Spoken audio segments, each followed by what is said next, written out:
Hello, everybody. Scott Golden here with the SmackDown report for the 3rd of December, 2021. And I can't imagine anyone with much brains caring about this show. Of course, WWE in December is a dead issue anyway for most years. Anyway, they recap this is the December 3rd, 2021 edition. They recap the Black Friday Battle Royal, obviously highlighted by Drew McIntyre not being allowed to enter. Brock Lesnar segment opens. Lesnar and Zayn are good in their roles throughout. Michael Cole notes that Lesnar paid his $1 million fine. Fans break into a loud Suplex City chant throughout. Lesnar said he's back for the Universal Championship. He's about to explain how we get out of the suspension. Unfortunately for everybody watching, Sami Zayn interrupts, makes his way to the ring. Zayn claims that they have something in common, and he mentions that they're both Canadian. He praises Lesnar's hairstyle as well. Lesnar admits he's not sure what who Zayn is. Lesnar notes that he hunts in Saskatchewan, and he threatens Sami Zayn. Zayn explains that he's the number one contender. Zayn explains that he became the number one contender last week. Promises to give Lesnar a title shot after defeating him, or after defeating Roman Reigns at day one. Lesnar then wonders why Zayn is waiting until day one when he can get a title shot tonight. Zayn turns around and likes the idea, but Lesnar won't back down. He says, gets in Zayn's face and basically says he should take the title shot tonight. Zayn backs down, thanks Lesnar for his advice. Zayn then touches Lesnar, so Lesnar grabs his hand. Lesnar twists Zayn's hand until he agrees to challenge Roman Reigns. Lesnar promises to be at Zayn's side. Zayn then becomes confident and vows to win the Universal title. In the back, Zayn speaks with Sonya Deville. Deville noted that Adam Pearce isn't at the building. Zayn admits that he's put his foot in his mouth when he agreed to the match. Zayn wants the match on another night. Lesnar approaches and Zayn tries getting out of the match.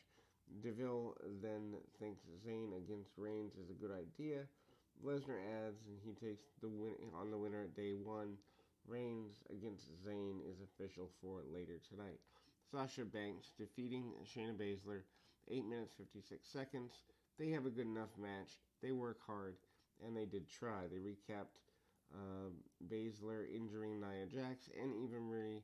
Pat McAfee calls it a future endeavor kick. Ha ha ha. Let's make fun of people not having jobs around the holidays. Banks then has an early advantage. She tries going up the ropes. Basler catches her in the Coquina clutch. Banks then breaks free and sends Basler to the floor and nails a sliding dropkick. Banks fights back and hits a meteor off the apron. Back from the break, Basler rocks Banks with a vicious knee in the corner, follows up with a gut wrench slam for the near fall. Basler then taunts Banks. Banks then fires up and runs the ropes and goes into an arm drag. She then hits a double knees in the corner for a near fall. Banks then follows up with a tornado DDT for a second near fall. Fans break into a loud "Let's go" Sasha chant. Basler misses with the knee in the corner. Banks then tries to roll up Basler, but gets caught in the clutch. Banks then rolls through and locks her in the Banks statement. Basler then breaks free and nails Banks with another knee. Basler then goes for another gut wrench, but Banks rolls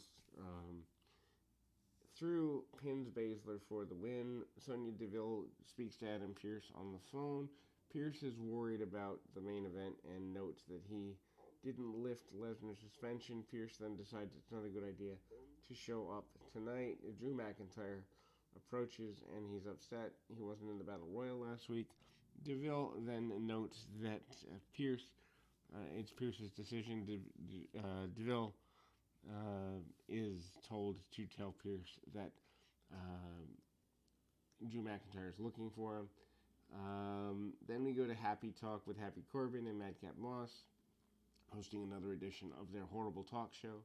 Moss discusses the Battle Royal last week. They talk about eliminating a bunch of people. Moss is also serious at first, but then he starts laughing about things. Corbin says that Jeff Hardy tried so many, or fried so many brain cells that he didn't realize Sami Zayn is still in the Battle Royal. Corbin and Moss told a bunch of bad jokes.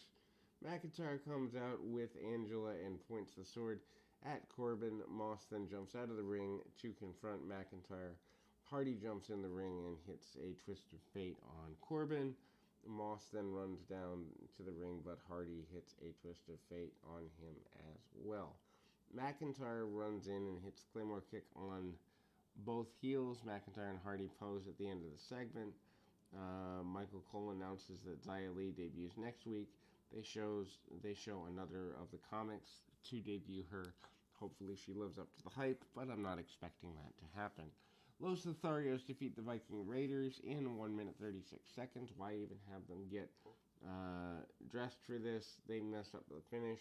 On top of everything else, and the Viking Raiders have once again been wasted. The Raiders take an early advantage with Eric slamming Angel down. Eric then slams Ivar on Angel for a near fall. Heels then regain control, and Humberto moves Angel out of Ivar's senton way, and Humberto rocks Ivar with a dive. Heels then go for the finisher, but Nakamura and Boggs show up, and time stands still as Lotharios and Eric wait for Nakamura and Boogs to set up the announce table. Boogs then plays guitar to distract the heel. Eric rocks Angel with a clothesline, but Humberto rolls up Eric for the win. Post-match, the Viking Raiders were mad at Nakamura, and Boogs then played Raiders entrance music, and they are friends once again. So basically, heels and babyfaces don't matter, not a big surprise there. Kayla Braxton interviews Toni Storm backstage. Storm notes that she's a girl that got hit in the face with 2 pies. She promises to defeat Flair for the SmackDown Women's title and issues the challenge. King Xavier defeats Jey Uso with Jimmy Uso in 2 minutes 2 seconds. Fine match, I guess, if you want to do a 2-minute match. Match gets 2 minutes, so why even send them out there? Before the match, the Usos address Sami Zayn, talking about Roman Reigns and Zayn for being scared of Lesnar. The fans love the Usos. They break into an Usos chant during the promo, which I don't think is the plan if you want to keep them heels. Anyway, King Woods comes out and notes that he still doesn't have his crown. However, he has something the fans, and introduce the hand of Kofi Kingston. Jey Uso hits a back suplex and a neckbreaker combination, gaining an early advantage. Misses a splash in the corner, and Woods fights back. Woods rocks Uso with a clothesline and hits a big forearm for his trouble. And then Woods climbs to the top rope, but Jimmy Uso interferes for the disqualification. And after the match, Usos and New Day get into a crazy brawl. The angle's been going on for 10 years between the two of them. Can't we come up with something new? They show Roman Reigns and Paul Heyman watching in the locker room. Reigns notes Kingston's back, and Pierce isn't there. Reigns also realizes lots of things he doesn't know. He asks Heyman if he knew Lesnar would show up tonight. Heyman claimed he didn't know. Reigns promised to smash Zayn and Lesnar if they get in his way. In the back, New Day speaks with Aaliyah. They called over Kayla Braxton and promised to defeat the Usos at day 1 to become the new tag team champions, and I don't imagine anyone cared. Anyway, Charlotte Flair segment, fine enough. Flair and Toni Storm have a feud around pie and title shots. Anyway, Charlotte Flair comes to the ring addressing Toni Storm's challenge. Flair mocks Storm and notes that number 1 doesn't talk about number 2. Flair noted that Storm was the talk of the town because she hit her in the face with a couple of pies. Flair pointed out that Storm can wash the pie off, but not the stink of embarrassment of what's happened to her. She's all about uplifting the women's roster. Flair considered Storm's challenge, but then took her down again. Flair walked away and poses on the stage. Suddenly, Toni Storm appears and hits Flair with a pie in the face. Storm celebrates and laughs at Flair. Flair screams for tissue. Storm does get revenge, and I can't imagine anybody beyond the age of about 8 cared about this. They show a Ricochet vignette. It was fine, but why are we rebuilding a guy years after we should have tried harder? Sheamus then defeats Cesaro, 3 minutes 47 seconds. Good match for a short one, but you're not really going to get anywhere. Michael Cole notes that Sheamus told Rich Holland to stay in the back.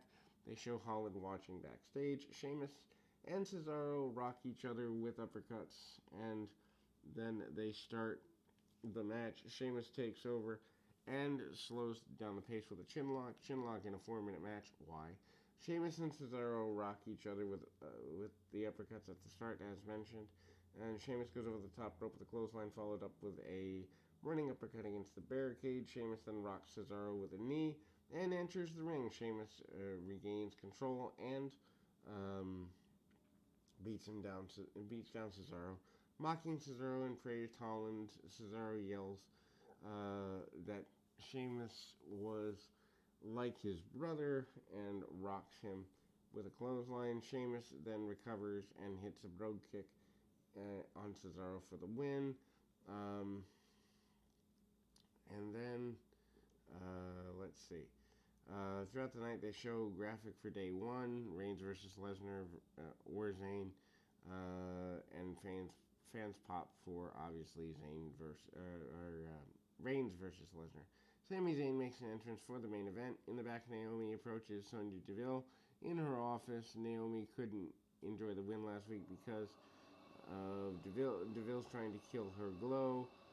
Naomi challenged Deville to another match. Deville eventually accepts Naomi's challenge and slaps her in the face. Naomi then gets in Deville's face but doesn't do anything. They recapped Raw, announcing Big E versus Kevin Owens Steel Cage for Raw on Monday, and in addition to Becky Lynch and Liv Morgan. Sami Zayn Brock Lesnar segment before the match. Zayn takes the mic and notes that this might be the biggest match of his career, promising to win the title, but then thanks the fans. The only person he has to thank is Lesnar. Zayn says he doesn't want to win the title in Texas, but Lesnar convinced him to take the title shot anyway. And then Lesnar comes out to the ring. Zayn praises Lesnar, notes that he has a better chance against him than Roman Reigns. And Zayn points out that Lesnar has a bad track record against Reigns. Lesnar snaps and attacks Zayn, gives him a series of German suplexes and an F5. Fans are good enough with this. The fans break into a one more time chant. Lesnar agrees and hits another F5. Lesnar then picks up Zayn and places him in the corner. Cole and McCaffrey push Lesnar, and Lesnar doesn't want Zayn to win and wants to face Reigns at day 1. Eventually, Zayn falls back in the corner. Squash win to set up the deal here. Cole claims that Reigns is embarrassed that Lesnar beat up Zayn for him. He adds that they want to go at it. This match is 16 seconds with Roman hitting a spear, and that will close this abysmal SmackDown show. Again, can't believe this qualifies as network television ready wrestling in 2021. We'll be back with more right after this.